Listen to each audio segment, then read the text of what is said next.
Yet another interesting topic that we will be talking about today is something that we have been talking about and we have been buzzing about right here on EconoChat. Let's Talk Business with Mr. Daniel Steinman, with your hostess Elsa Vinyani. And of course, what I'm referring to is the oil and gas situation that we have. I will call it a situation that we have for now in Namibia. There's a buzz around it. We've also been talking about how long will it take before Namibia will actually enjoy the fruit, of the oil and gas in Namibia. A warm welcome to our listeners, and of course, a warm welcome to Mr. Daniel Steinman. Thank you, Elsa B.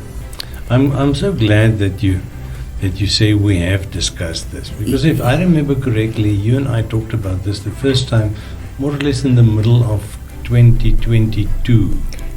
Yes. So it's basically 3 years ago. And can you remember that I then said, whoa, slowly. We're looking at a time frame of about 10 years. Yeah. And I think I'm because I want to be nice and I want the economy to reap the fruits of oil exploration. I'm prepared to look at from now a 5-year time frame. So okay. if you make a simple calculation, roughly 8 years from when we first spoke. But what's very important to know, we're looking at what movement will we see this year. And I can tell you now very little. At least very little in the public eye. The exploration is carrying on there in the ICs. Yeah. The rigs are there, they're drilling like crazy. So the activity is continuing. But it's very important that you must never forget that we are classified at this stage as a frontier exploration zone. Yeah. It means that, and this is, you're asking me about, when will we see this? Yeah. Is there going to happen anything this year? No, nothing out of the ordinary. Not this year, not next year. Yeah. When you are a frontier exploration zone, or some people refer to it as acreage, which just is an indication of the scope and the size of the exploration, Okay. How big an area in the sea that the various exploring companies is occupying. So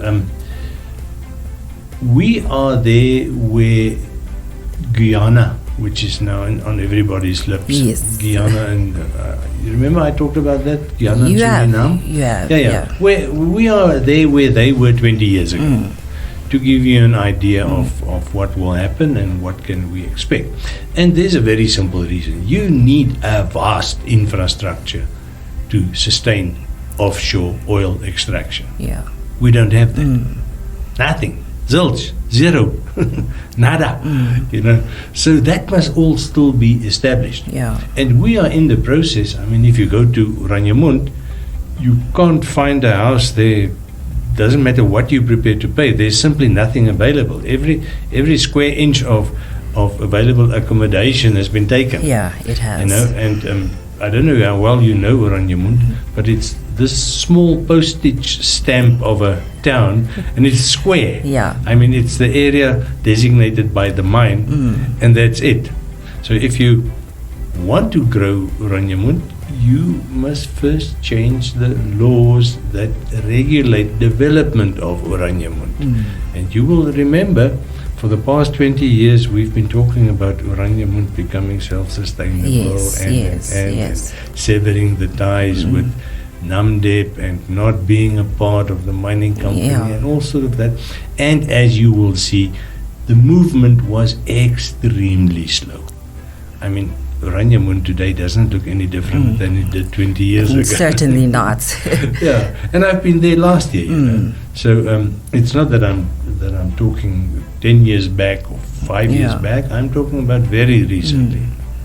And it's the same with Lüderitz, where you will see an explosion for the simple reason that that's where the harbor is.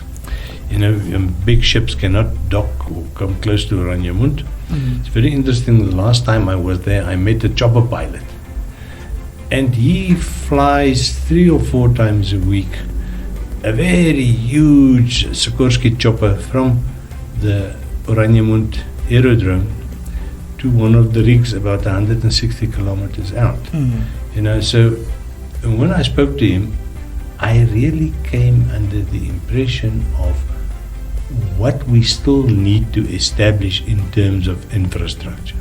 And it is gigantic. It is. You know, it is not just paving a strip or putting a A small building. Yeah. No, it's Definitely not. We have to, as I said earlier, we are there where Guyana was 20 years ago.